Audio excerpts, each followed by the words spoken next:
Hey guys, welcome to my Razor guide. I think that currently Razor is one of the best 4-star DPS.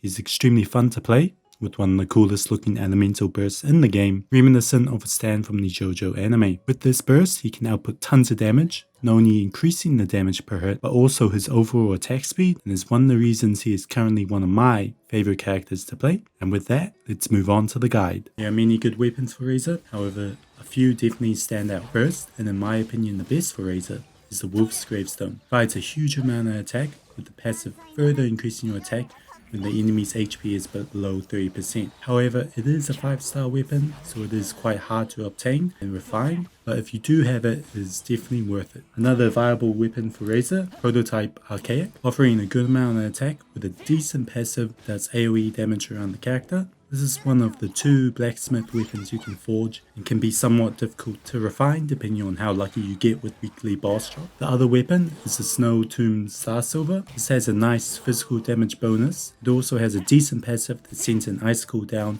dealing damage and dealing bonus damage if the enemy is affected by cryo, which is very good as we are always going to be running at least one cryo team member who will be able to apply this cryo the passive. Now moving on to Artifacts. For Artefacts, the best set for Razor would definitely be the 4-piece Glad set. 4 pieces, you're looking at a 35% increase in normal attack damage, which is very huge for Razor as he's dealing the majority of his damage by simply attacking. The only problem with this Glad set is that it is the most difficult artifact set to farm, being only available through boss drops. It can take a while to get good rolls on it. Other viable options for Razor would be running a 2-piece Glad set with a 2-piece Bloodstained. This offers a good amount of damage, not as good as the 4-piece Glad set, but still a viable option if you haven't got good rolls with your 4-piece Glad set. Secondly, for the Goblet, you want to be looking at a physical damage bonus. This is quite important but very hard to get with decent rolls. For the Circlet, you want to be looking for either crit rate or crit damage. Finally, for the substats, crit rate, crit damage,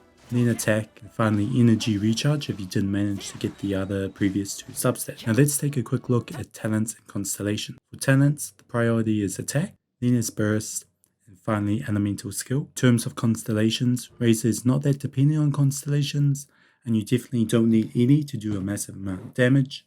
However, if you do want to go for constellations, the one that will increase your damage output by a lot would be a C4, which shreds the enemy's defense on each press of his elemental skill. Moving on to team compositions. There are a few teams he fits into, however one thing you always want in your team is one cryo member. This is to proc the superconduct reaction, which is by far the best reaction for Razor as it further shreds the enemy's defense. Very good for someone who mainly attacks. So someone like Diona or Kaya, who can continually apply this cryo while being off field, is very nice. Next, I like to either run another electric character, usually Fischl. This will allow you to get the electric elemental resonance, which can help Razor in getting to his burst faster. Or I like to run 2 pyro characters, Bennett and Xinyan, to get the pyro resonance, which gives a nice attack bonus. The only thing to be aware of when running pyro is proccing the overload reaction, which is not as good as superconduct reaction. It also pushes the enemy away, which could be very bad if you're in the abyss or something where you want the enemies to be grouped together. All in all, Razor is one of the best 4-star DPS in the game. Can output massive amounts of damage as long as you can continually keep his burst up. He is an absolute blast to play, and I hope you enjoyed this guide and give Razor a try next time you log in to Genshin Impact. Thank you so much and see you next time.